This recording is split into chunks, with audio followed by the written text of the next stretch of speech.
Alors voilà, on commence un petit peu plus tôt que d'habitude, parce qu'il y a un nouveau patron au collège qui a demandé qu'on fasse les choses comme ça. Je vous dirai son nom après, je ne sais pas d'ailleurs exactement quel lien il a avec cette soirée, mais enfin on va en parler très très rapidement. Alors, c'est évidemment un bonheur de vous retrouver si nombreux pour cette soirée inaugurale de notre cycle de conférences Israël à l'heure des nations, qui est une de nos activités complémentaires ici au Collège académique de Netanya, au campus francophone, dans ce lieu d'études et d'excellence où nous vous invitons tout au long de cette année universitaire à réfléchir, sans tricher, dans la plus grande vérité possible, aux questions les plus pertinentes, quelquefois angoissantes, qui concernent l'avenir du peuple juif en Israël et en diaspora. Ces questions vous seront proposées par les plus grands intellectuels dont certains viendront pour la première fois, parmi lesquels, entre autres, Raphaël Antoven, Yann Moix, et nous donnerons à tous l'occasion de débattre et de décrypter la complexité de ces interrogations. La première de nos activités, qui est notre mission principale, et ça n'est pas nouveau pour la plupart d'entre vous, reste celle d'intégrer les étudiants francophones qui choisissent de venir faire leurs études et leur vie en Israël avec tout ce dont ils ont besoin. Un soutien financier, bien sûr, des bourses, des tuteurs, un accompagnement pédagogique et humain d'un dévouement inouï. Et c'est avec fierté et émotion que je veux partager avec vous, dès ce premier rendez-vous, un chiffre. Nous avons cette année 170 étudiants au Collège français pour cette première année, dont 26 du programme Massa. Vous allez avoir l'occasion de mettre des visages sur ces jeunes. Levez-vous, vous les avez vus dans la séquence. Merci de nous avoir choisis, merci d'être là. Ils sont même capables de dire maintenant Toda Rabba en hébreu, ce qui est formidable. Et maintenant, j'ai le privilège de remercier les fondations, les hommes et les femmes qui nous accompagnent depuis 15 ans, l'Alliance israélite universelle et l'Institut Lévinas, avec à sa tête Marc Eisenberg. Je vous ai dit que c'était le nouveau patron. On se demande pourquoi il est là, mais enfin, je crois qu'il a un lien avec Josie Eisenberg. Sam Pinto et la Fondation Saba, Serge Azria de Los Angeles, le programme Ametz, initié par Henri Starkman, qui est notre président des amis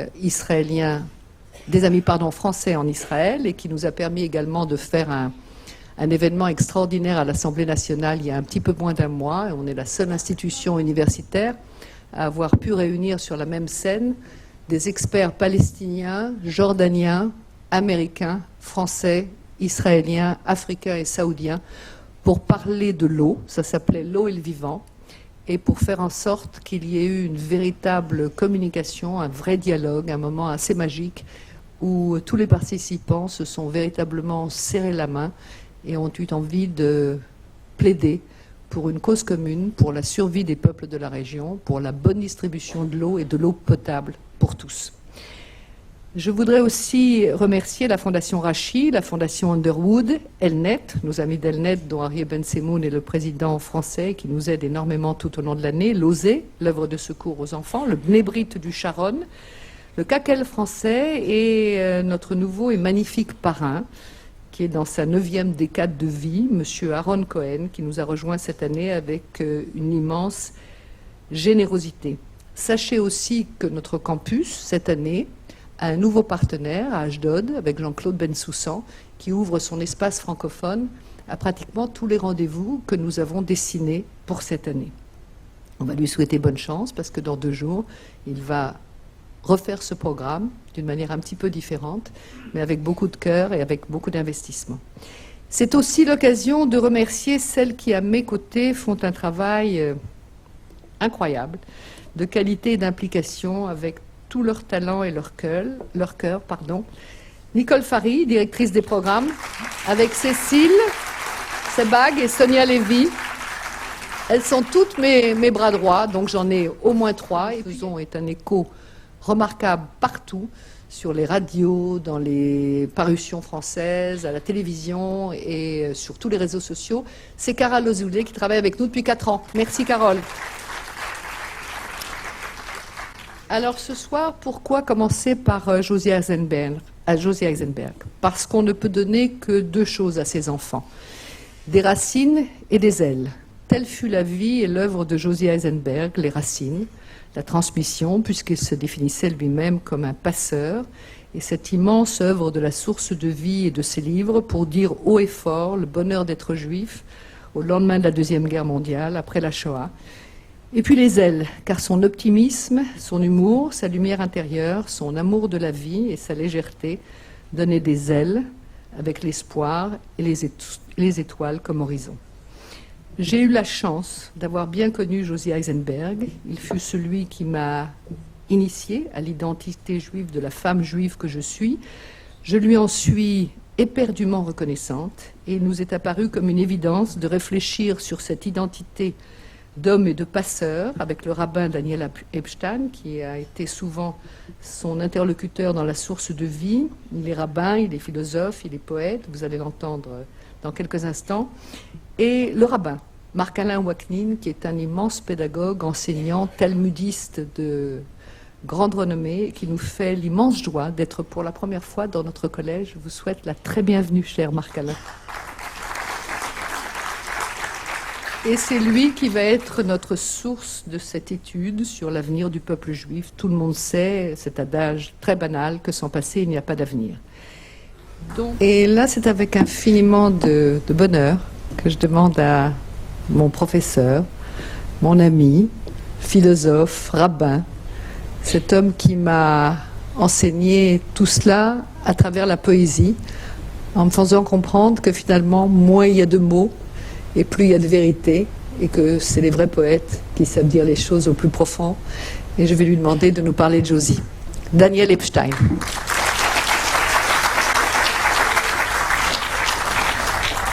Merci Claude, merci Marc, merci Nicole, merci toute l'équipe du collège pour ce privilège. Bonjour, bonjour et pas bonsoir, parce que c'est ainsi que Josie commençait toujours nos entretiens.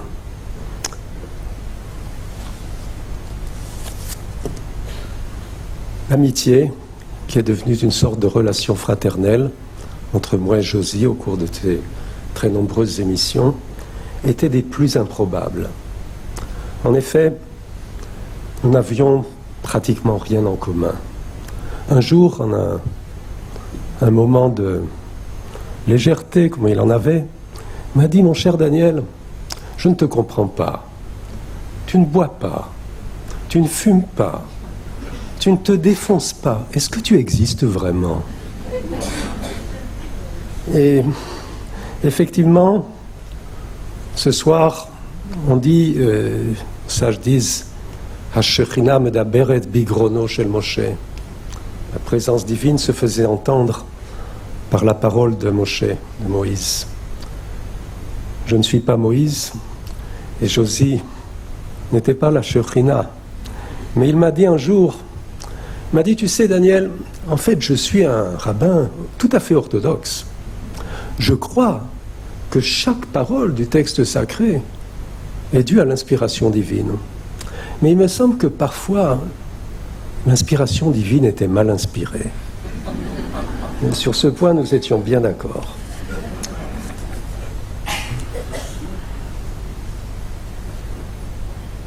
Je vais faire, pour essayer de vous faire comprendre ce qui se jouait dans ces émissions, faire un petit peu vous faire ce qu'on appelle un notricon. Notricon, c'est-à-dire Raché Tevot, les initiales du nom de Josie. À partir de ces initiales, les différentes dimensions que j'ai appris au cours de ces émissions. Parce que je suis venu dans ces émissions alors que j'étais déjà enseignant. Et comme la plupart des enseignants, croyant savoir, détenir un savoir. Or, avec Josie, il ne s'agissait pas de manifester un savoir. La première lettre de son nom, la lettre J. La lettre J, pour moi, c'est le jeu. Le jeu. Les émissions se passaient comme un jeu. C'est-à-dire qu'il ne servait à rien pour moi d'avoir préparé l'émission et de venir avec un papier où j'avais résumé exactement ce dont il s'agissait. Parce que ce papier, Josie le prenait de façon très désinvolte. Souvent d'ailleurs il le faisait. Je vous décris un peu la situation. J'arrive, je frappe à la porte, on me fait entrer et Josie est à son bureau en train de se raser. Se rase et tout. Ah, bonjour Daniel. Et de quoi on va parler aujourd'hui en fait? Je lui avais parlé au téléphone, je lui avais expliqué le sujet de l'émission. Oui, d'accord. Et en fait, de quoi tu veux parler à propos de Rosh Hashanah, de Shabbat, de la démocratie? On a parlé d'un peu de tout. Chassidout, des textes bibliques, des textes talmudiques, des textes chassidiques. Il y avait tout. Mais dès que l'émission commençait, et dès qu'il avait prononcé son « Bonjour », nous allons parler ce soir avec Rabban Daniel Epstein, nous allons parler de Shabbat, nous allons parler de Tefillin. Le jeu commençait. De quel jeu s'agit-il? Je vais prendre 2 exemples pour que vous compreniez. Il y a un premier jeu qui est le jeu de la balle. La balle, ça peut être un ballon, ça peut être une balle de tennis. Et il me faisait penser, dans ces échanges qui devaient être très rapides, parce que le principe était que la parole doit voler. Pas un instant, jamais une coupure. Pas un instant de répit. Et j'avais appris, au cours de ce jeu de la balle, des reparties tellement vives de Josie, j'avais appris à lire sur ses lèvres.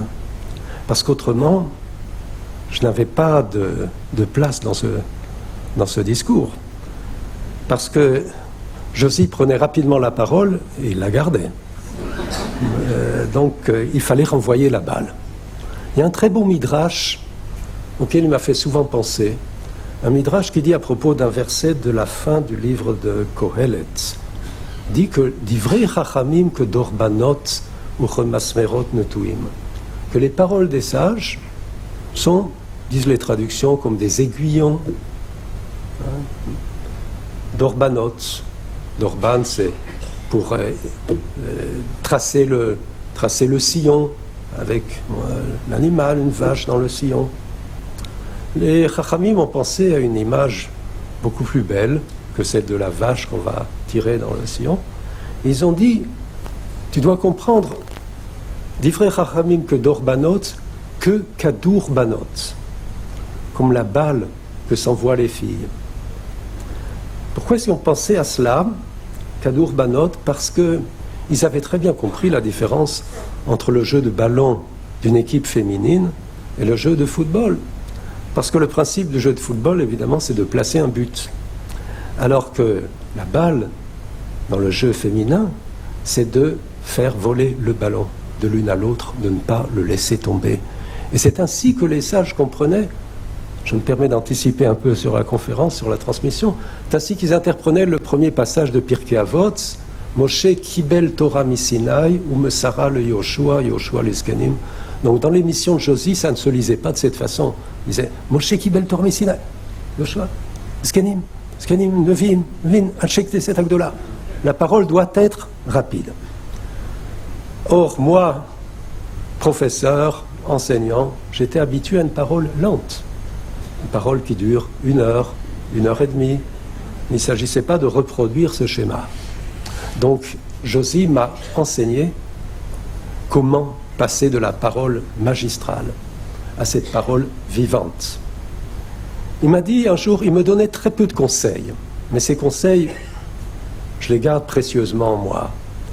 Il m'a dit, tu sais, une émission, il y a un commencement, il y a un milieu et il y a une fin. Alors le commencement de l'émission, ça doit être fulgurant. Quand tu commences, c'est quelque chose, ça doit être fulgurant. Et quand tu termines également, les téléspectateurs doivent partir avec une idée claire à la fin, en conclusion. Si possible, une histoire qui va leur plaire. Au milieu, ils peuvent s'endormir un peu. C'est pas grave. Ce n'est pas grave. Et il m'a raconté l'histoire suivante. Il m'a dit, tu sais, un jour, quelqu'un m'a croisé. Il m'a dit, monsieur le rabbin, je me souviens encore d'un de vos premiers discours. Ça m'a frappé. Et toute ma vie durant, je me souviendrai de ce discours. Et Josie lui a demandé de quel discours s'agissait-il. Il dit, c'était sans doute un de vos premiers discours, et vous êtes arrivé devant la salle, qui était donc une salle très chamarrée, il y avait le préfet, l'archevêque, etc. Et vous êtes venu un peu en retard à cette conférence. Josie se souvenait effectivement, oui, je suis arrivé en retard, mais est-ce que vous vous souvenez exactement de ce que j'ai dit? Oui, vous êtes excusé devant l'assistance de ce retard, et vous avez dit, je viens en retard parce que notre sujet, bien sûr, ce soir, c'est l'identité. Je devais parler de l'identité juive. Et je suis allé me recueillir sur ma tombe. Il y a eu un silence dans la salle. Je suis allé me recueillir sur ma tombe. Et il leur a expliqué pourquoi. Parce qu'il portait le nom de son grand-père. C'est juste, hein, Yosef ben Ovadia. Il portait le nom de son grand-père. Et l'identité juive, a-t-il expliqué, se construit de cette façon, jusqu'à la chaîne des générations. Donc, il fallait toujours bien commencer et que la balle soit bien lancée. Deuxième image qui m'est venue à l'esprit, c'est l'image du trapèze. Deux trapézistes. Un échange, comme Josie le pratiquait, c'était se lancer dans le vide. On se lance. Et pour se lancer dans le vide, il faut faire confiance à celui qui est en face de vous. Et je regardais Josie et j'avais confiance dans sa réplique. Même, ce qui est grave dans le jeu du trapèze, c'est quand parfois il y a un geste imprévu, hein, de l'autre côté. Et Josie il flirtait un peu avec ses côtés. Il faisait de la télévision buissonnière. C'est-à-dire qu'on se lançait dans un sujet, on partait sur un sujet, et puis tout à coup, je percevais très bien qu'il était en train de dériver vers quelque chose qui lui plaisait, une histoire qui lui revenait, etc. Et il fallait tendre la main et se lancer dans le trapèze. Donc il y avait ce jeu, et qui nous rappelle que la tradition, aussi grave soit-elle, se construit aussi comme un jeu. Un jeu qui est sérieux, mais qui est souvent enjoué. Un jeu qui se produit sans cesse dans le Midrash, dans le Talmud. Je pense à ce verset magnifique qui convient si bien à Josie. Loulei toratra sha'shu'ai az avati boni. Il ne faut pas oublier, on a rappelé la date du commencement de ces émissions, il ne faut pas oublier que Josie partait en quelque sorte à partir de ruines. Il m'a dit un jour, tu sais, quand j'ai commencé à penser à cette émission, je l'ai présentée au consistoire. Et on m'a demandé, les représentants du consistoire m'ont demandé, monsieur le rabbin, qu'est-ce que vous allez faire dans cette émission? Il a dit, je parlerai du judaïsme. Mais qu'est-ce que vous allez dire sur le judaïsme? Je dis, tout, quoi. Tout ce qu'est le judaïsme. Donnez-nous un exemple. Alors l'exemple qu'il a donné, c'était la bar mitzvah, les tefilines. Alors il y a eu un moment de silence. Et qu'est-ce que vous allez faire avec les tefilines, quoi? Vous allez montrer des enfants avec des tefilines? Ça va effrayer les téléspectateurs. Donc il y avait cette espèce de gêne. Il y avait une gêne de présenter le judaïsme tel qu'il est, le judaïsme vivant. Or, il ne s'agissait pas de le présenter de façon didactique, d'expliquer ce que sont les tefilines, etc. Il fallait redonner à cela le sens, je vais revenir encore sur ce mot de source de vie, redonner à cela une véritable vie. Et pour cela, il y fallait ce que Josie apportait, qui, à mon avis, était bien plus précieux que toute forme d'érudition. C'était la joie. Loulei toratra sha'shu'ai. Si ta Torah n'était pas pour moi sha'shua. Sha'shua, c'est un jeu. Sha'shua, c'est un plaisir. Que la Torah devienne un plaisir. Il s'agissait, bien sûr, d'étudier. Il s'agissait d'explorer. Et d'explorer une terre si ancienne et d'y voir une terre nouvelle. Je pense à ce verset, début de l'appel de Dieu à Abraham, qui lui dit « Va vers une terre, vers la terre que je te montrerai. » Haaretz asher areka. Eh bien, ces émissions qui se sont passées entre nous pendant de longues années, c'était pour moi toujours une terre nouvelle. Je venais avec ce qui était pour moi un savoir, et je découvrais que ce savoir, en fait, je ne l'avais pas encore vraiment exploré tant que je ne l'avais pas ouvert pour des oreilles qui ne l'avaient jamais entendu. Donc, et c'est cela qui m'amène, après le J de Josie, au O de Josie, à l'ouverture, ouvrir. Nous n'avons jamais, entre nous, avant ou après ces émissions, eu d'explication théorique sur ce qu'était pour nous, pour moi ou pour lui le judaïsme. Nous venions d'horizons très différents l'un et l'autre. Son intérêt, je dis, pour la philosophie telle qu'elle était limité. Il ne s'intéressait pas vraiment aux idées philosophiques en tant que telles ou aux théories philosophiques, puisqu'il s'intéressait à il ne s'intéressait pas, il voulait un judaïsme vivant. Un judaïsme vivant doit être accessible à tous. Donc il y avait cette extraordinaire ambition d'ouvrir. Je pense aussi à un verset qui est cité au début du Midrash, début de la Torah, Petar dvarecha yair, qui rejoint ce qu'il me disait qu'il faut, dès le début, il faut que la chose soit lancée. Petar dvarecha yair, ouvre dès le début de tes propos, donne une lumière. Donc il s'agissait de montrer que cette sagesse qui est transmise dans les livres, qui est transmise de bouche à oreille, que cette sagesse est une sagesse qui revit à nouveau. Et cela m'amène au S de Josie, la sagesse et en même temps la source de vie. Je pense à ce titre qu'il a choisi. Pourquoi la source de vie? Pourquoi pas la source du savoir? Pourquoi pas le livre du savoir?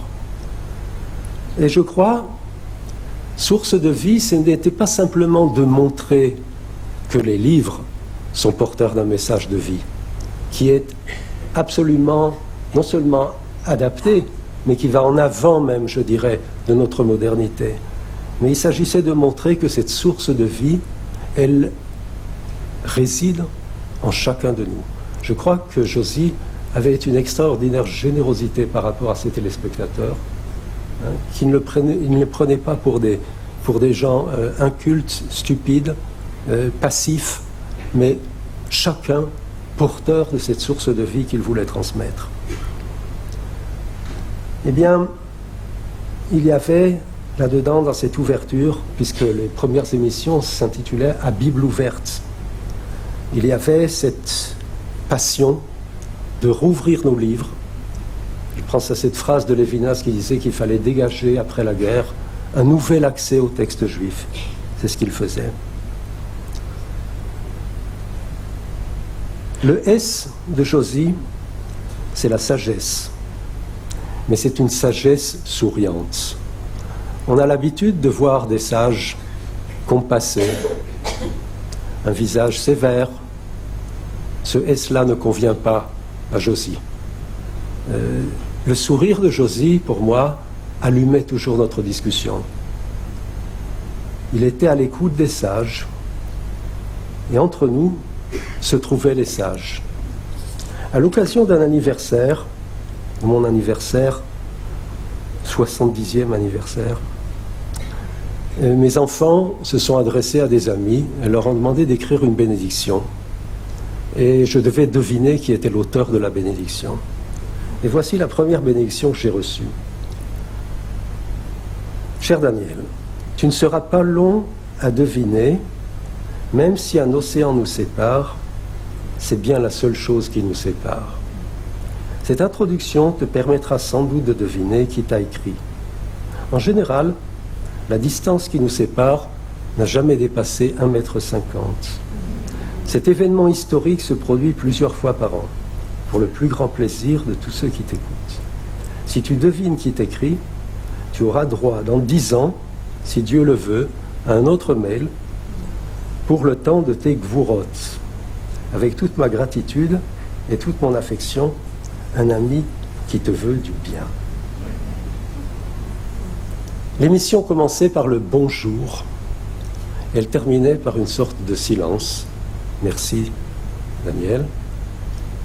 Et nous nous regardions chacun, les yeux dans les yeux, dans le fond des yeux. toute ma vie durant, je garderai le souvenir de ce regard.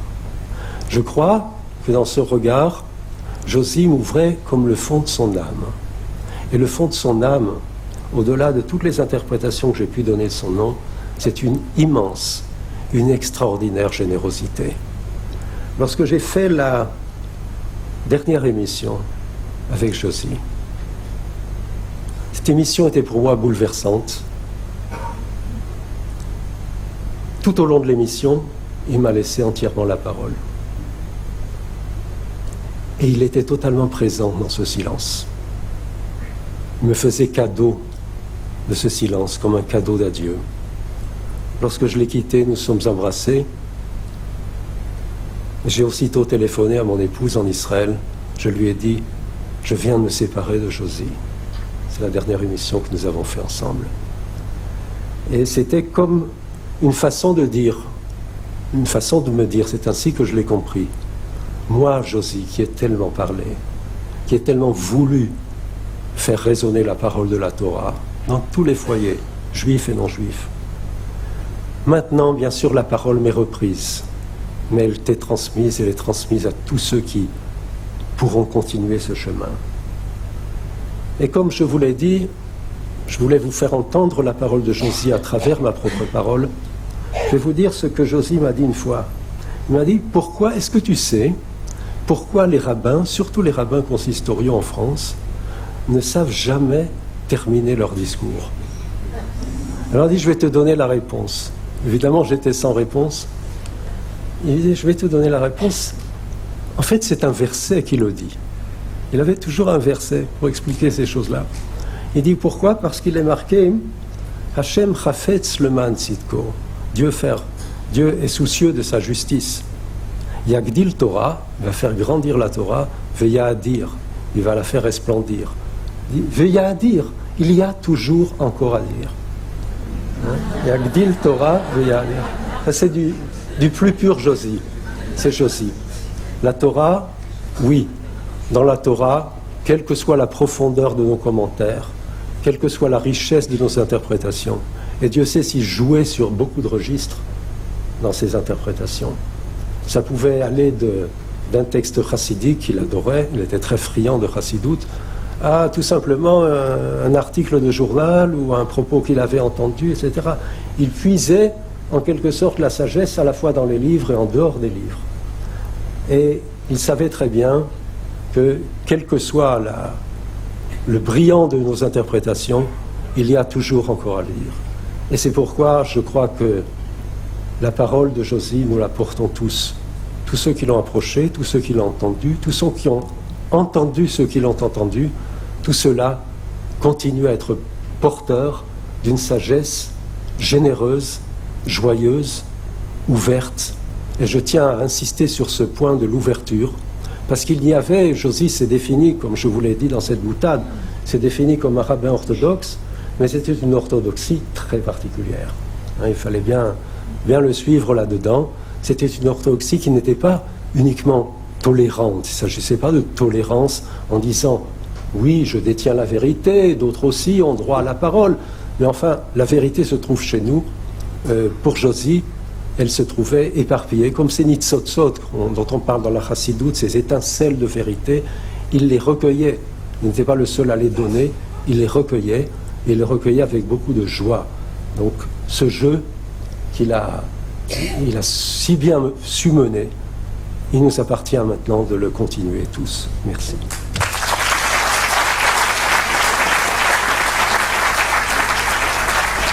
Notre immense cadeau, qui est très important, parce que ça fait le lien finalement entre tout ce que vous avez entendu jusqu'ici, qui est cette mission fondamentale avec ce magnifique message que nous a laissé Josie, c'est précisément d'être ses passeurs pour continuer et pour être heureux d'être juif. Alors, je voulais présenter rapidement au début de notre entretien. C'est la première fois que nous l'accueillons ici dans ce collège, cher Marc-Alain Waknin, rabbin, talmudiste exceptionnel, quelqu'un qui aide beaucoup de gens à comprendre beaucoup de choses, puisque vous êtes enseignant également.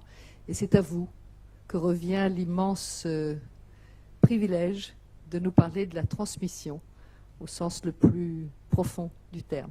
Bienvenue. On va s'arranger. Ça va? Ça va. J'ai les livres, j'ai l'eau, le livre et les lunettes. Tout va bien? Tout va bien. Ah, ça va mieux. Bien. Bonsoir. Merci à Claude pour son invitation. Merci à Marc pour son invitation. Merci à tous ceux qui font que cette soirée est absolument magnifique. C'est vrai tout ce que vous avez dit. Merci au rabbin Daniel Epstein. Et merci pour toutes ces choses magnifiques qui, effectivement, rendent heureux, joyeux. C'est une soirée d'hommage. Et en tant que... Je dirais qu'il n'y a pas de tristesse, il n'y a que la joie de voir, d'ailleurs, avec beaucoup de plaisir, Josie jeune. Ça nous rajeunit aussi. Mais voilà. Donc merci, je suis très, très touché, très ému. Alors, c'est très compliqué quand nous avons deux orateurs qui doivent parler du même sujet et lorsque le premier a abordé dans le même esprit alors, je ne vais pas essayer d'être dans une... Je vais choisir le jeu. Je vais vous proposer un jeu. Nous allons jouer ensemble. Vous verrez que ce qui est écrit ici, à un certain moment, il faut que je le retrouve, parce que je vais faire circuler ici, regardez. J'ai dit, la pensée de Josie est un jeu, le texte est son espace, les lecteurs en sont les joueurs. Et vous avez à côté ce livre de Josie, Mots de tête, où il y a un ensemble de jeux de mots qu'il aimait faire. Vous voyez, c'est vraiment au tableau ou voilà, enfin, voilà. Et donc, je vais faire un petit parcours. Vous avez évoqué la source de vie. Et à un certain moment, j'ai eu peur, Daniel Epstein, parce que je me suis dit, vous allez dire ce que je voulais proposer. Et la question que je vais aborder ce soir, j'ai 50 minutes avec un deal, comme on dit, avec Claude, qui à 45 minutes me dira que c'est fini, donc je me laisse porter. L'idée, c'est de voir avec vous l'histoire d'un mot. Nous avons été bercés, plus ou moins tous, depuis 1962, par ce rituel du dimanche matin qui s'appelle la source de vie. Et je crois que c'est un mot qui est important. Et donc je voulais faire l'histoire de ce mot. Qu'est-ce que la source de vie?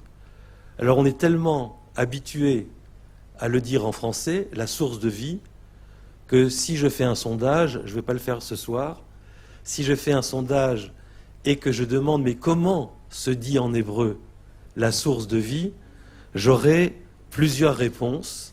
Certains me diront mais la source, ça se dit Aïn, par exemple, Aïn comme Ein Yaakov, la source de Jacob, c'est à la fois la source et en même temps l'œil.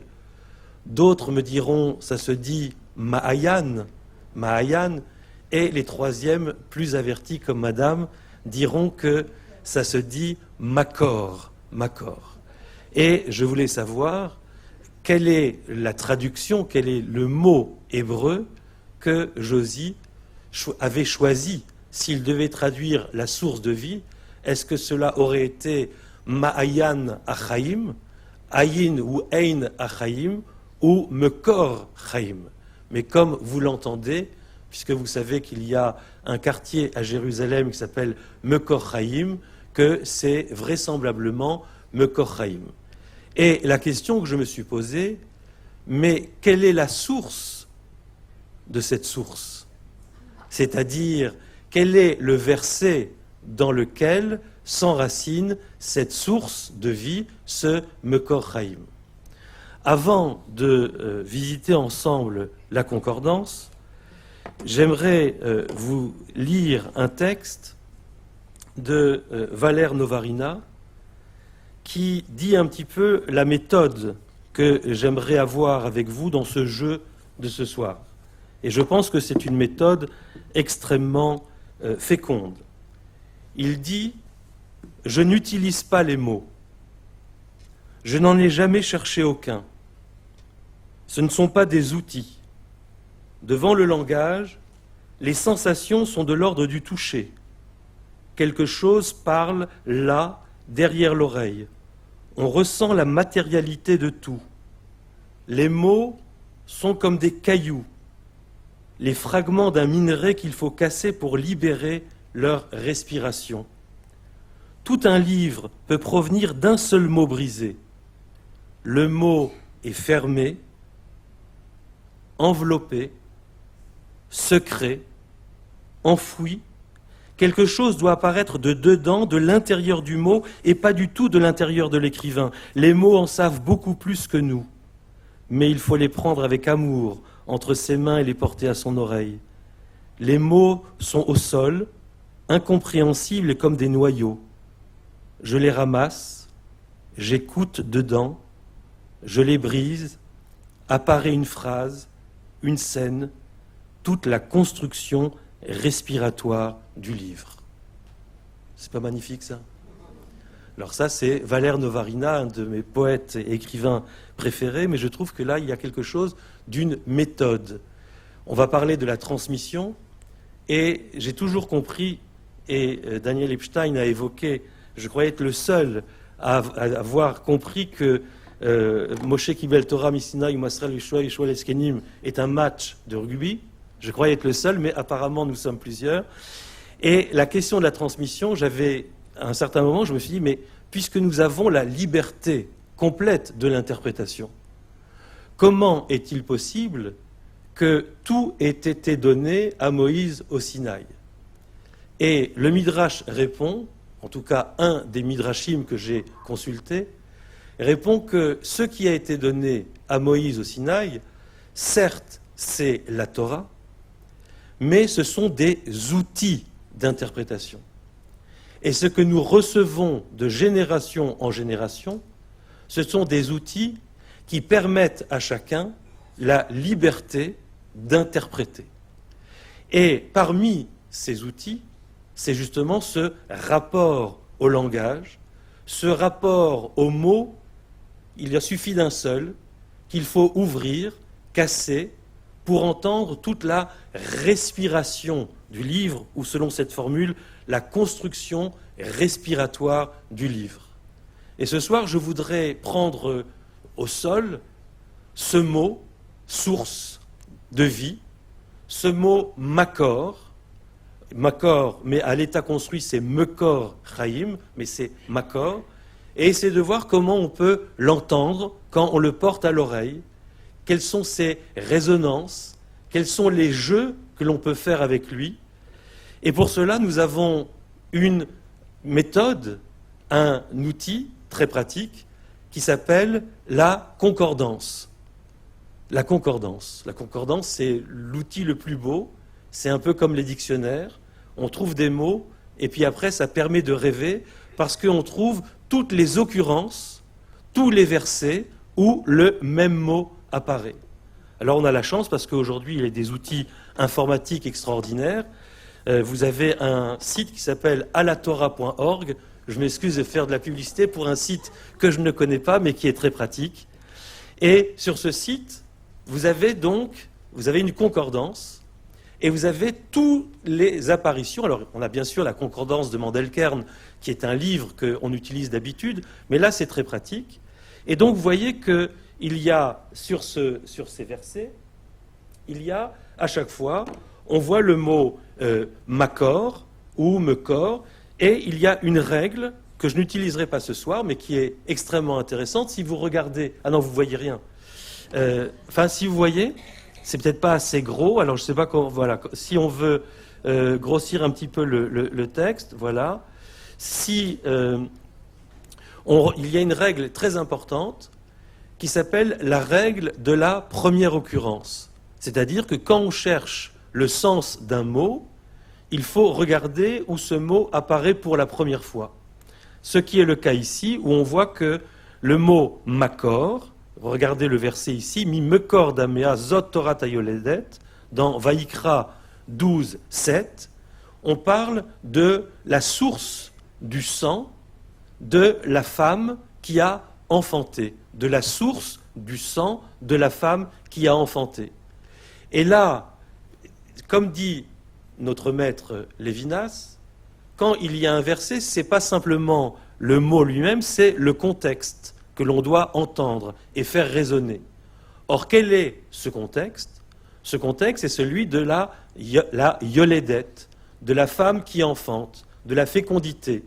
Et donc, puisque nous sommes dans la première occurrence de ce mot makor, qui veut dire makor, qui veut dire la source, et que la source est liée avec l'enfantement, il faut comprendre que la source sera toujours une source non seulement de vie, mais elle sera de vie parce qu'elle est d'enfantement. Et il faut comprendre donc cette notion de yoledet, celle qui enfante et donne la vie. Et je me suis posé la question, mais quel est le mot, quel peut être le verset exact? Parmi tous les versets, il y en a beaucoup. Quel est le verset sur lequel Josie s'est appuyé pour créer son émission? Et on a la chance qu'il y a un logo qui est apparu plusieurs fois dans les émissions, qu'on le trouve ici, on le trouve ici aussi, et vous voyez qu'il y a ce verset qui amecha, qui imach mekor chaim, car on parle à Dieu, car avec toi, qui imach, car avec toi, mekor chaim, la source de la vie, et ce verset est dans le psaume 36, verset 10, on peut le lire ensemble si vous voulez, qui imach mekor chaim, beorecha nire or, dans ta lumière, la lumière apparaît. Et je trouve que c'était un choix très très judicieux, parce que la source de vie, ce ne sont pas toutes les sources de vie, c'est une source de vie où il y a un cheminement. Ce n'est pas une source de vie où on est tout seul. Tout seul, il n'y a pas de source de vie. Si je marche tout seul dans la vie, ce n'est pas une source de vie. Parce que la source de vie, c'est qui imach mekor chaim. Car avec toi, il y a source de vie. Et quand on transpose du divin, qui est le avec toi, à l'humain, à l'autre homme, ça veut dire qu'il n'y a de source de vie que lorsque je chemine avec l'autre homme ou avec l'autre femme. Ça veut dire que nous sommes en compagnie et en bonne compagnie. Comme disait le texte, l'otov et eyot à Adam levado, ce n'est pas viable pour l'homme d'être dans la solitude. Et donc, il y a ce imar qui veut dire avec toi, mais en arrivant en Israël tout à l'heure, je suis arrivé tard parce que l'avion avait du retard, je sors de l'avion, et j'ai pensé en regardant tout ce peuple d'Israël qui me fait à chaque fois plaisir, je me suis dit, mais qui imar? Ça se lit aussi, et c'est dans le Zohar, mais en général, c'est à propos du mot ami ou imi, avec moi. Le Zohar ne lit pas imi avec moi, mais ami, mon peuple. Et j'ai senti que imar peut se lire non pas comme imcha avec toi, mais amcha, ton peuple. Car ton peuple, mekor chaim, est une source de vie, et c'est ton peuple comme source de vie dans ta lumière, toi, ton peuple, la lumière va apparaître. Et je dis ça de manière extrêmement, parce que ça me fait plaisir, tout simplement. Vous voyez, je me disais, mais c'est beau, je suis arrivé, il y avait quelqu'un qui m'attendait. À un moment donné, c'est la première fois que je suis reçu comme un VIP, vous voyez, c'était extraordinaire. Et alors, ça, c'est quelque chose qui est important, parce qu'on dit la source de vie, mais on n'en connaît pas la source. Donc, à partir d'aujourd'hui, quand on dira Josie est la source de vie, qu'est-ce que vous direz? Psaume 36, verset 10. À ce moment-là, on va vous dire « et alors ?» Et alors, ça veut dire que cette source de vie et de l'idée du compagnonnage avec toi, il y a nécessairement avec toi. Et je pense que ce qu'a décrit si profondément Daniel Epstein, dans cette ravruta, dans ce cheminement qu'il a vécu, c'était très émouvant, très beau, très profond avec Josie, on comprend que le Mekor Chaim, c'est le avec, le compagnon d'études, la Chavruta, mais en même temps, cette idée que dans la Chavruta, il y a quelque chose qui est de l'ordre du jeu dans le sens de jouer. Mais à ce moment-là, je me suis dit, mais on m'a invité pour faire une conférence sur la transmission. Je ne l'ai pas oublié. Et je me suis dit, mais comment on va parler de la transmission? Qu'est-ce que la transmission? Elle se dit en hébreu « Shalchelet Kabbalah », c'est-à-dire la chaîne de la tradition, la Kabbalah. Kabbalah, ça veut dire ce que l'on reçoit. On dit « Moshe Kibel Torah », Moïse a reçu la Torah et il l'a transmise, ou Massar Yoshua. Ce qui est intéressant, c'est qu'il y a d'abord la réception et ensuite la transmission. Ce qui me rappelle une anecdote intéressante, quand je suis arrivé il y a 20 ans, un peu plus, en Israël, et que j'ai pris la première fois le taxi, le chauffeur de taxi m'a dit « Atarotse Kabbalah ?» Je dis « Quoi ? En Israël, même les chauffeurs de taxi sont des kabbalistes ?» J'ai trouvé ça extraordinaire. Alors je lui ai dit « Ken, Anirotse Kabbalah ?» Alors je lui ai dit, alors il m'a dit « Esser ». Je dis « Quoi ? On va parler des Esser Sefirot maintenant ?» Voilà. Alors, en fait, c'était Esser et c'était après Esrim Veshtaim. Je me suis dit, bon, on est dans le Sefer Yetzira, les 22 lettres de l'alphabet, mais j'ai compris très vite qu'il y avait en hébreu ce qu'on appelle une amphibologie, c'est-à-dire que tout mot, sans exception, a toujours deux significations. Et le rôle du Midrash, le rôle de l'interprétation, c'est que lorsqu'on entend un mot, on se dit, mais comment ce mot peut résonner d'une façon différente, et c'est des jeux de Midrash, j'en parlerai tout à l'heure. Donc, Shalchelet à Kabbalah, c'est la question de la transmission et la question de la réception. Et à ce moment-là, quand j'ai pensé Kabbalah, qui veut dire simplement réception, je l'ai pris dans ces deux sens. La réception dans le sens classique, je reçois un enseignement, mais la Kabbalah comme enseignement secret, caché, transmis de génération en génération. Est-ce que c'est une idée de Josie ? On va le voir tout à l'heure. Je peux dire que peut-être qu'on va le voir tout de suite parce que c'est important de le dire. Josie écrit le mot Kabbalah, en hébreu, vient de la racine kabel, recevoir. Dans le Talmud, le mot désigne les enseignements consignés dans les livres prophétiques plutôt que dans la Torah. Ce sont les lois transmises oralement depuis Moïse jusqu'aux prophètes que ces derniers ont donc reçues par tradition. De même, ce que nous appelons aujourd'hui Kabbale sont les enseignements qui, bien que considérés dans le judaïsme comme donnés avec le reste de la Torah au mont Sinaï, écoutez bien, et ça c'est le point que je vais analyser ce soir, ont circulé de manière souterraine jusqu'aux maîtres du Moyen-Âge qui les premiers les ont diffusés par écrit. Il y a donc alors je peux préciser ensuite, la Kabbale est donc la tradition reçue, tandis que le kabbaliste est en hébreu un mekoubal, un initié, qui a été reçu, accepté dans cette chaîne de la transmission. Un mekoubal, c'est-à-dire qu'il est reçu dans la chaîne de la transmission. Mais ce qui m'a semblé vraiment très profond, c'est que l'idée de la source de vie qui enfante dans le compagnonnage, la source, quand vous regardez une source, ça sort d'où une source ? Ça sort d'un mur, ça sort d'un rocher, ça sort pas d'une rivière. C'est-à-dire que s'il y a une rivière, il n'y a pas de source. Mais il y a une source souterraine, où il y a une rivière souterraine, et pendant des siècles et des siècles, il y a quelque chose qu'on ne voit pas, et tout à coup, quelque chose qui va jaillir, quelque chose qui va ressurgir. Il y a quelque chose de très lointain, de très ancien, et puis tout à coup, ce très ancien, qui a mûri pendant de longues années, va apparaître, et comme Daniel Epstein le disait tout à l'heure, j'ai eu peur aussi qu'il dise ce que je vais dire là, c'est qu'il disait, il vient avec une sagesse, je venais avec une sagesse très ancienne, et il me la faisait comprendre de manière nouvelle. Voilà ce que faisait Josy.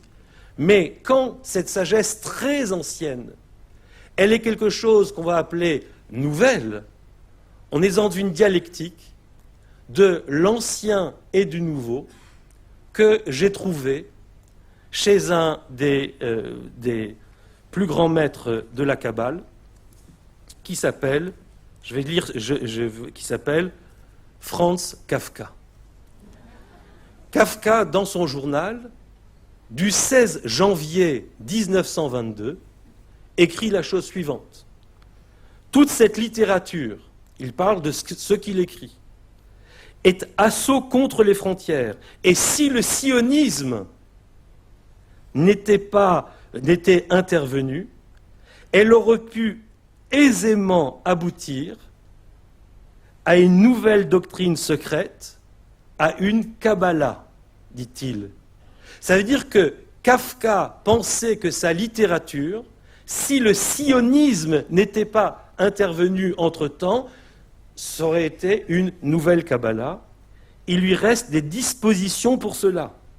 Il est vrai qu'une telle tâche existe du génie, un génie combien incompréhensible, qui s'enracine à nouveau dans les anciens siècles, et j'ai souligné dans les anciens siècles, ou recrée les anciens siècles, mais dans le texte en allemand, qui doit se trouver soit dans ce document, soit peut-être dans un autre, je ne sais plus parce que j'en ai beaucoup de documents, alors je ne sais plus si c'est peut-être dans l'autre fichier.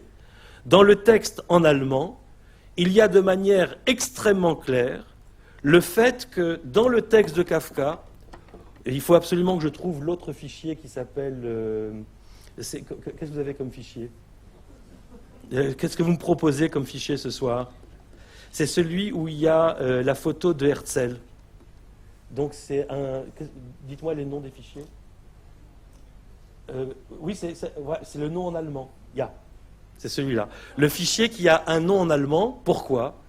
Parce que je vais montrer ce soir, et je le fais ici ce soir, parce que je pensais que c'était important dans cette soirée importante de le faire, de découvrir ici quelque chose, de vous faire découvrir quelque chose qui est un petit peu nouveau, qui est un chidouche, si vous voulez, cette notion de l'ancien et du nouveau, que j'ai trouvé chez Kafka, produit une esthétique que j'appelle l'esthétique Alt-Neue Kunst, un art de l'ancien et du nouveau.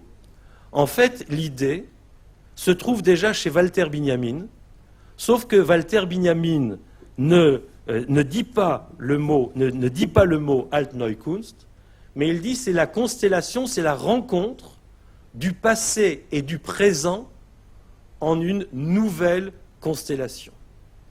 Et je me suis dit, Alt-Neue Kunst, pourquoi Kafka parle dans le texte que je viens de lire, que vous avez maintenant ici en allemand, regardez, je vous le laisse lire en allemand, parce que mon allemand est toujours teinté d'un accent de Marrakech, qui dit la chose suivante, Die ganze Literatur, vous voyez, c'est Marrakech du Sud, ist Ansturm gegen die Grenze, est un assaut contre les frontières.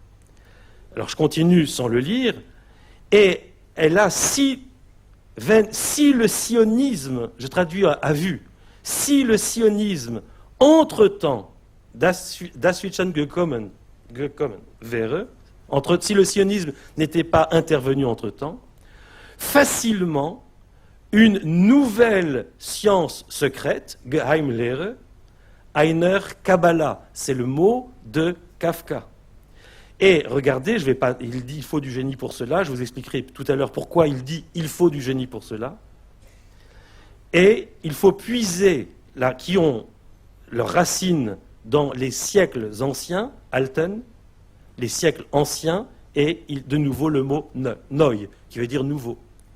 Il y a une esthétique ancienne, nouvelle. Et pourquoi cite-t-il le sionisme ? Parce que Herzl est auteur d'un livre bien connu,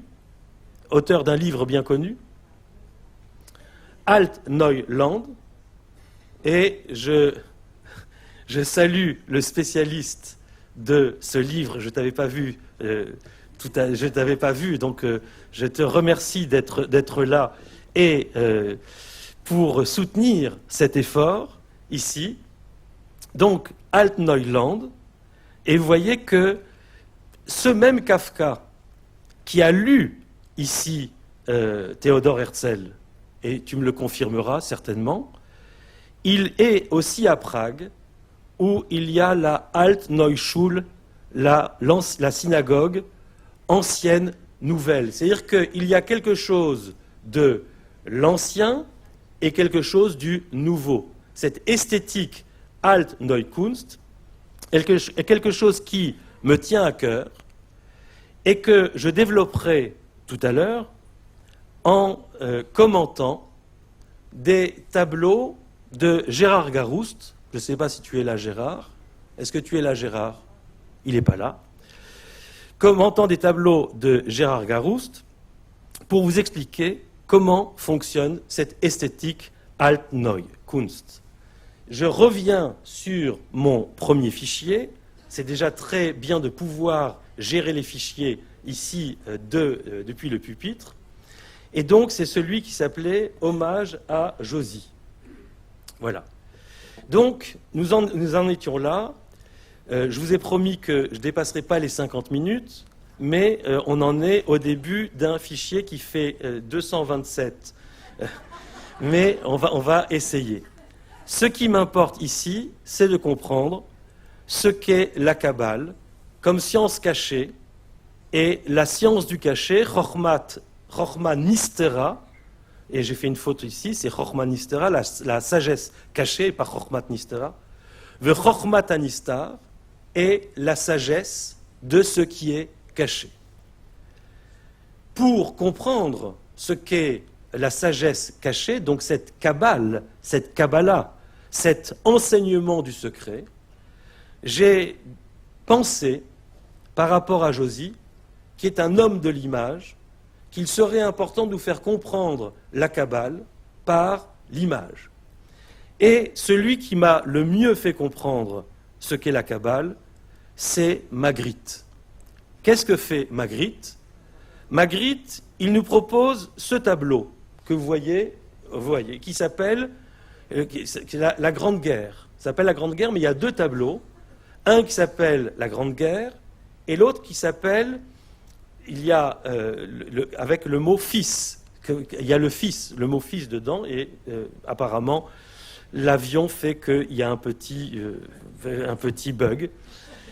Et vous voyez ici que la pomme cache le visage, comme ici le bouquet de fleurs de violettes cache le visage, et comme ici la colombe cache aussi le visage.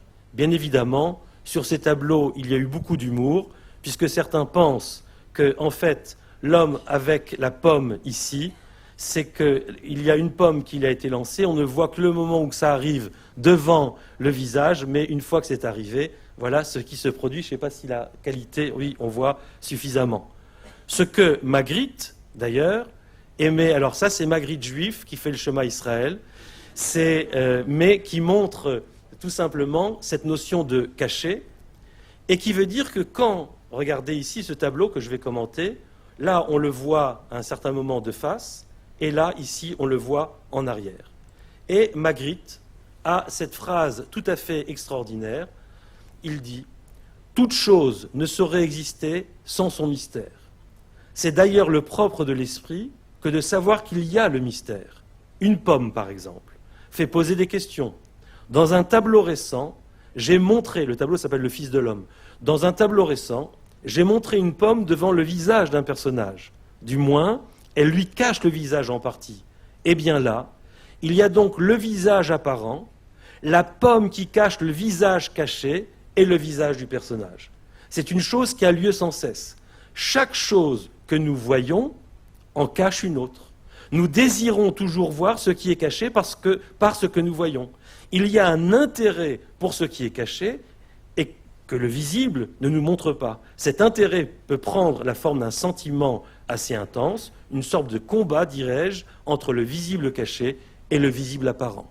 Et l'idée ici que j'essaye de vous dire, dans cette question de la Kabbalah, donc de la transmission, c'est le fait que toute chose que l'on voit, à chaque fois que vous voyez une chose, vous devez vous poser la question, qu'est-ce que la chose que je vois cache? C'est la dialectique du niglé et du nistar, du dévoilé et du caché. Mais si on demandait a priori de dire ce que l'on voit, on dirait qu'on a une femme ici avec un bouquet de fleurs devant le visage. Mais ce n'est pas expliquer, ce n'est pas se poser la question du caché. Et il y a donc de la Kabbale dans les images, comme on vient de le voir, mais il y a aussi de la Kabbale dans les mots. Dans les mots, comme dit Starobinsky, qui a écrit un très beau livre, qui s'appelle « Les mots sous les mots », consacré à la poétique latine, pour nous montrer que derrière chaque mot, il y a d'autres mots.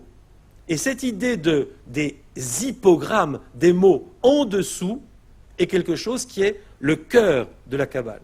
C'est-à-dire que quand vous voyez un mot écrit, il ne faut pas dire « qu'est-ce que je vois, qu'est-ce que je lis » seulement, mais quel est le mot qui est caché derrière ce mot. Et à ce moment-là, on entre dans ces mots de tête, avec M-O-T-S, ici on a une belle homophonie, qui est l'air de jeu de Josy, la pensée est un jeu, le texte est son espace, les lecteurs en sont les joueurs. D'où la question qu'on s'est posée ce soir, et qui est la suivante. J'aime bien le micro parce que ça résonne bien, mais j'aime bien aussi bouger, mais je vais rester devant le micro. Non, mais après, ça va aller. Si à un certain moment c'est que nous avons commencé par histoire d'un mot. Vous vous souvenez? L'histoire du mot, c'est le mot source, et donc le mot makor. Et la question que je me pose, puisqu'on avance maintenant dans la Kabbalah, puisqu'on sait que la Kabbalah, ce n'est pas simplement voir ce que l'on voit, mais se poser la question de qu'est-ce qui est caché par ce que l'on voit. Quand je vois le mot « makor », c'est le mot que je vois. Mais quel est le mot? Quels sont les mots cachés par le mot « makor » ? Et pour cela, il y a différentes techniques. On en verra deux ce soir. Si d'habitude on dit si Dieu nous prête vie, si le temps nous le permet, et peut-être que Dieu et le temps sont très liés, c'est Claude. La première méthode, elle est donnée par une autre règle. On a vu la règle de la première occurrence, et la règle ici c'est la gematria. Tout à l'heure on a évoqué le notaricon, c'est-à-dire on prend l'acrostiche. La gematria, c'est le fait que, je sais que vous savez tous, mais je le redis, c'est le fait que chaque mot, étant donné qu'en hébreu, les lettres sont des valeurs numériques, chaque mot a une valeur numérique. Mais un mot qui a une valeur numérique peut être équivalent à un autre mot qui n'a strictement rien à voir a priori et qui a la même valeur numérique. Se produit alors des ponts, se produit alors des intertextualités extrêmement fécondes. On revient à ce mot « makor ».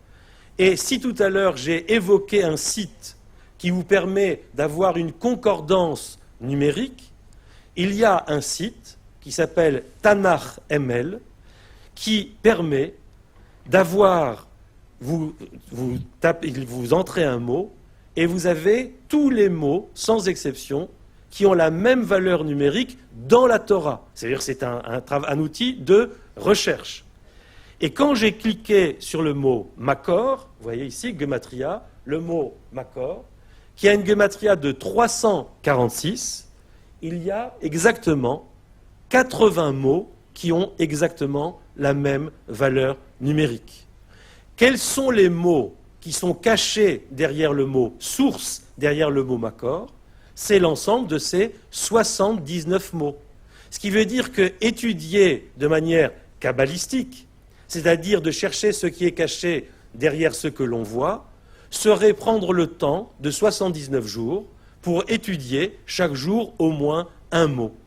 Comme nous n'avons pas ni 79 jours, ni 79 minutes, je me suis posé la question, quel mot retenir? Avec l'habitude, j'en ai scanné 2. Quand je dis je scanne, ça veut dire je regarde rapidement, et j'ai vu que j'ai le mot bisfarad, qui veut dire en Espagne, et ça a toute son importance, et j'ai retenu le mot sifro, qui veut dire son livre. Vous pourrez regarder, vous avez plein d'autres mots extrêmement riches. On a donc 2 mots ici, d'ailleurs un qui a bougé, c'est pas grave. Vous avez le mot ici qui devait être là, mais c'est pas grave. Bon, c'est pas grave. Vous avez ici Makor, qui renvoie à Sifro, c'est-à-dire à son livre, et un mot Bisfarad, qui veut dire en Espagne. Commençons par Sifro, son livre. Mais son livre de qui? Puisque nous sommes dans une soirée d'hommage à Josie, et que je parle de transmission, c'est-à-dire de Kabbalah, n'y avait-il pas mieux que de trouver un livre parmi la grande bibliographie qui parle de la Kabbale chez Josie? Et la réponse, c'est ce livre, Josie et Zambert, la Kabbale dans tous ses états. La Kabbale dans tous ses états, qui est l'un de ces livres. Et vous allez voir que l'éditeur, en accord avec Josie lui-même, en accord avec moi, mais sans que je le sache, ont choisi cette couverture, qui est un morceau de Rembrandt, c'est un Rembrandt, où il est question du roi Nabuchodonosor, qui fait un rêve, et sur les murs de son rêve, il voit l'expression Mané, Mané, Tekel, Oufarsim, et ici, au lieu d'avoir Oufarsim, si je ne me trompe pas, hein, c'est bien Oufarsim dans un truc, là c'est Oufarsiz. Mais ça a toute son importance, comme on va le voir. Voilà donc là un de ses livres, dans lequel justement, il écrit dans la préface ce que je suis en train de vous dire, c'est-à-dire qu'il y a quelque chose qui a circulé de manière souterraine jusqu'au maître du Moyen-Âge. Et là, il y a quelque chose qui est important, c'est qu'un des chemins souterrains les plus féconds est sans doute le Tserouf. C'est quoi le Tserouf? Il ne faut pas regarder ici, il faut me regarder. C'est quoi le Tserouf? C'est ça le problème, si vous voulez, des images. En général, j'aime pas parler avec images, mais là, je vais faire vite. C'est quoi le Tserouf? C'est la permutation des lettres. Permutation des lettres, ça veut dire que quand je prends un mot, les mots qui sont cachés sont toutes les permutations possibles de ce mot avec les mêmes lettres. Quand un mot en hébreu a une racine de 3 lettres, il y a 6 permutations. Et chaque permutation est en dialogue avec... Voilà. Et ça donne, si vous voulez, ce qu'on appelle le midrash. Le midrash, et là c'est très important ce que je dis sur la transmission, qu'est-ce que c'est que le midrash? C'est le fait qu'on prend un mot et on va chercher toutes les permutations possibles.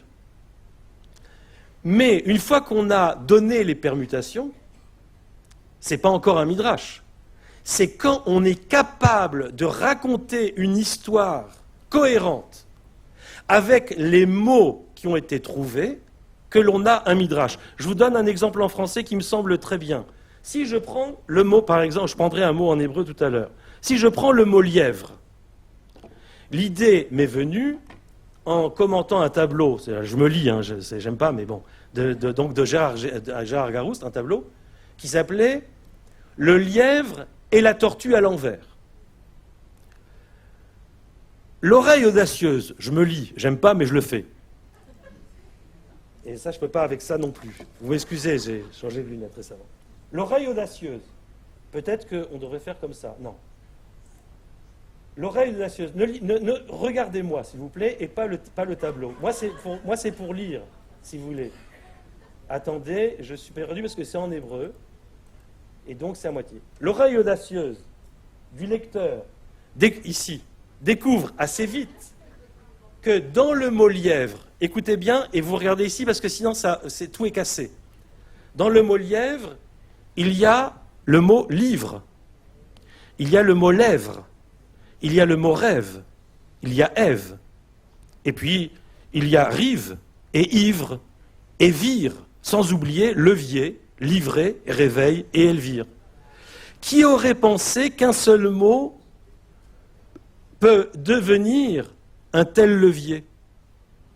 Devant ce feu d'artifice lexical, c'est ici, Ève, la première dame, s'amuse lovée à fleur de mots, à fleur d'hébreu, dont Éver est le signe, parce que dans lièvre, il y a aussi Éver, et Éver, c'est l'hébreu. Donc, à fleur de mots, à fleur d'hébreu, dont Éver est le signe, un jeu, j'ai mis un feu lexical, c'est beau aussi, qui peut devenir un midrash, si par la force de notre imagination poétique, nous savons aussi entendre que ce lièvre, ivre de livres, rêve d'Ève, de ses lèvres et de ses rives, mais à son réveil, il se retrouve en livrée, moqué par une tortue à l'envers qui s'appelle Elvire.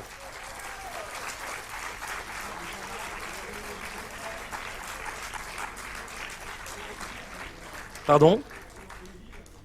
Il faut les lire. C'est Razak. Il faut élire le lièvre. Et à ce moment-là, le lièvre est lu. Voilà. Razak. Merci Marc. Et c'est exactement ça le midrash. Pour prendre ça, c'était parce que ça fait comprendre ce qu'est un midrash. Quand je prends par exemple le fait qu'Abraham, qui reçoit les invités, va courir après un bakar, vous vous rappelez, il court Ratzacharia bakar, le midrash va prendre le mot bakar et va en faire toutes les permutations. Et ça va donner un midrash. Par exemple, on se demande, mais pourquoi on dit que quand il a couru après le bakar, il a découvert le lieu où il voulait être enterré, parce qu'il est rentré dans la caverne de Marpella, le lieu où il voulait être enterré. Mais comment, en courant après un veau, vous trouvez un tombeau? Tout simplement parce que le mot kever, qui est le tombeau, est l'anagramme de bakar.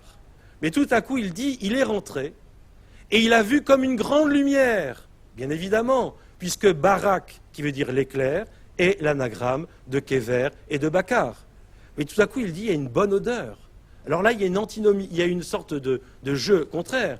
Parce qu'un des mots, c'est rakav, qui veut dire pourri. Pourri, ça sent pas bon, mais le contraire de pourri, ça sent bon. Et il dit, il y avait une odeur de Gan Eden. Et puis, on peut continuer. Vous comprenez, parce que, non, vous n'avez pas compris. Ça veut dire que le midrash est subtil. C'est la dame au premier rang. Voilà, ben je vous explique. Mais si vous n'avez pas compris, c'est que j'ai mal expliqué. Vous avez le mot rakav, qui veut dire pourri.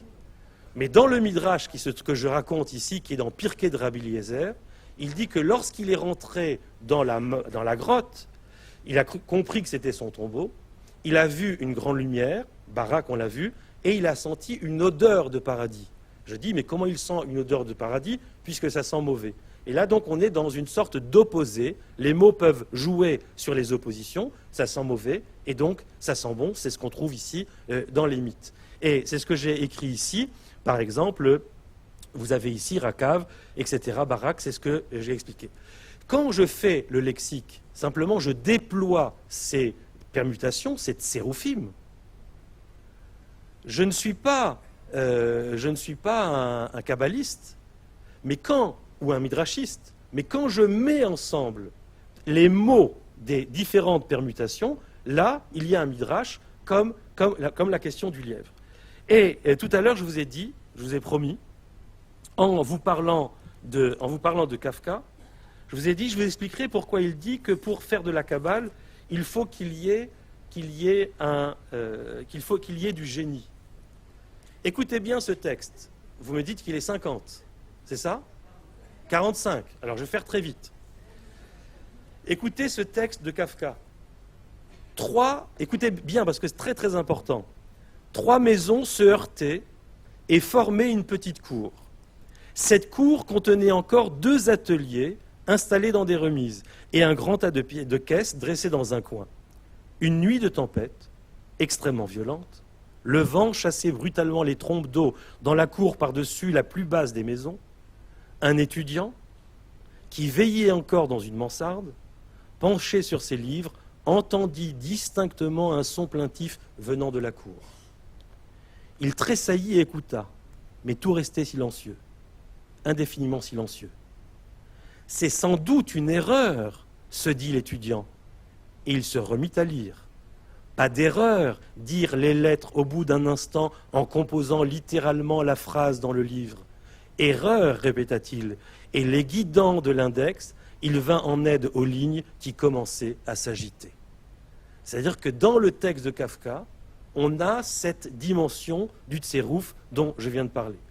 Et là, c'est une grande découverte que j'ai faite les années précédentes. J'ai eu la chance d'enseigner Kafka presque 20 ans à l'université de Bar-Ilan, ce qui était une expérience tout à fait fantastique, dans la mesure où je préparais le cours en français, je proposais aux étudiants le texte en allemand et le texte en hébreu. Et donc, on travaillait sur 3 langues. Mais ce que j'ai voulu montrer, c'est que l'allemand de Kafka était travaillé par lui comme l'hébreu qu'il a appris au point de pouvoir le parler très correctement. Mais qu'est-ce que fait le fait que je lise de l'allemand comme de l'hébreu? C'est que je peux jouer avec l'allemand de la même façon. Et il y a un mot très très très étonnant, très très étonnant. Alors il faut, pour que vous compreniez bien, c'est que le mot tserouf, ces permutations dont je parle, quand Scholem, Gershom Scholem, j'ouvre une parenthèse et j'aurai vraiment terminé dans 50 minutes. Dans 5 minutes, pardon. Quand Scholem dit, c'est Stéphane Moses qui le raconte dans un magnifique ouvrage qui s'appelle L'Ange de l'Histoire, quand Scholem, le premier jour à l'université de Jérusalem, dans son cours de Kabbale, les étudiants demandaient « Maître », je pense qu'il l'appelait maître parce que c'était très allemand, quel livre il faut lire, quelle est la bibliographie pour comprendre la Kabbale? Et Scholem répondait, pour comprendre la Kabbale, c'est très simple, il faut lire tout Kafka. Scholem, tout Kafka, et en particulier le procès.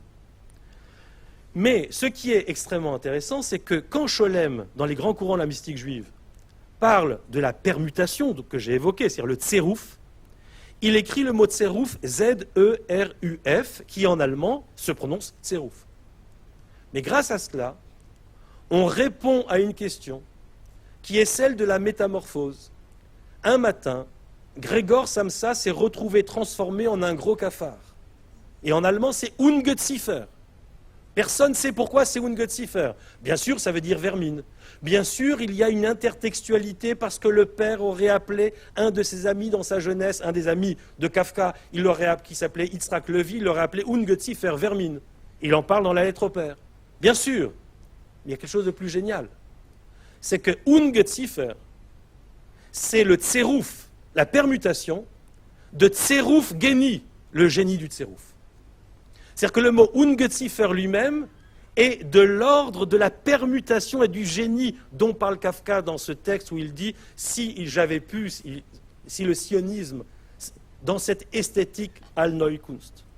Et je me suis dit, mais le tserouf, reprenons ce texte, la Kabbale dans tous ses états. Et j'ai dit, il y avait 2 mots. Il y avait le mot « sifro » qui nous a renvoyé à son livre. Mais pourquoi il dit « bisfarad », ce mot qui veut dire « makor », qui est caché derrière la source? Parce que l'anagramme de bisfarad, c'est « bepardes », dans le Pardes. Et c'est justement un des textes qui a été, c'est un des textes ici, le Pardes, dont un des chapitres de ce livre, qui est le premier si je me souviens bien, s'appelle le Pardes, pour une ouverture à la Kabbale avec Daniel Epstein. Ça veut dire que ce qui est très intéressant dans ce que j'essaye de montrer ce soir dans cet hommage, c'est la manière dont les choses se nouent. Et ce qui m'a semblé important, donc ça veut dire que le bisfarad ici, caché derrière la source de vie, elle est dans le Pardes be Pardes. Mais ça on a vu ici, bisfarad be Pardes. Reprenons maintenant ici, regardez ce mot-là, ici. Vous voyez ici, P. Nous sommes dans un Rembrandt. Et dans ce Rembrandt, je vais montrer le Pardes et une sorte d'héritage caché, souterraine, une Kabbale qui est cachée, de transmission. À qui? à ceux qui viennent après. Ceux qui viennent après, je vais en parler. Regardez le mot ici, c'est Rembrandt qui écrit P, Resh, vous allez me dire qu'il n'y a pas de dalet, on le trouvera tout à l'heure, Samer. Mais vous avez dans ce Rembrandt, Mem, Kouf, Vav, Resh, Makor, qui est la source de vie, qui est la source dont j'ai parlé. Mais qui a fait l'émission La source de vie? C'est Josie. Mais Josie ne s'appelle pas Josie. Il s'appelle Yosef. Et regardez qui s'appelle Yosef, ici. Non, ça c'est dans son livre dont on a parlé. Regardez, Yosef, Yud, Vav, Samer, P. Maintenant, le mot bisfarad, dont j'ai parlé tout à l'heure, n'apparaît qu'une seule fois dans tout le Tanakh, dans le livre de Ovadia. Et qui est Ovadia? C'est le nom du père de Josie. Et donc on a ici Yosef ben Ovadia par le mot bisfarad qui est dans Ovadia caché derrière le mot Makor. D'accord? J'ai bien fait de prendre l'avion. Mais qui sont les générations qui viennent après? Vous m'avez demandé de faire quelque chose pour la transmission, et je m'arrête dans quelques temps. Qui sont les premiers à avoir reçu la transmission? Ce sont les enfants de Josie. D'abord, il y a Ruth, Zatzal. Regardez, Resh, Vav, Tav. Resh, Vav, Tav. Et puis, il y a Marc, qui est là au premier rang. Mem, Aleph, Resh, Kouf. Vous allez me dire, d'accord, mais enfin, bon, c'est un peu par hasard. Oui, mais il y a Eric, Aleph, Resh, Yud, Kouf. Vous allez me dire, d'accord, mais il y a un troisième. Comment s'appelle le troisième? Oui, mais son vrai nom? Nathanaël. Eh bien voilà. Non, ça c'est Marc-Alain, c'est rien, ça n'a rien à voir. Ça, c'est ici, Nathanaël, on est là. Regardez. Nathanaël, Nun, Tav, Nun, Aleph, Lamed. Vous avez Marc, vous avez Eric, vous avez Nathanaël. Mais Rembrandt, parce que je lui ai téléphoné, a dit, j'aurais dû dire, j'ai dû réécrire ou Farsim. Mais comme, en fait, ici, c'est l'héritage transmis de manière souterraine de Josie à ses enfants, et que Josie, toute sa vie, a malgré tout travaillé à Paris, il s'est dit, je peux écrire P, Resh, Yud, Zayin, Paris, ici, et on a le Paris qui est ici. Mais comme j'ai dit que Rembrandt m'a téléphoné, et que Josie aussi, mais ça c'est pour s'amuser, et c'est le côté, moi j'aime bien, c'est qu'on trouve aussi Marc-Alain, mais si vous voulez aller plus loin, vous trouvez Vaknin, ici, Vav, Aleph, Kouf, Nun, Yun, Yud, et je vous remercie.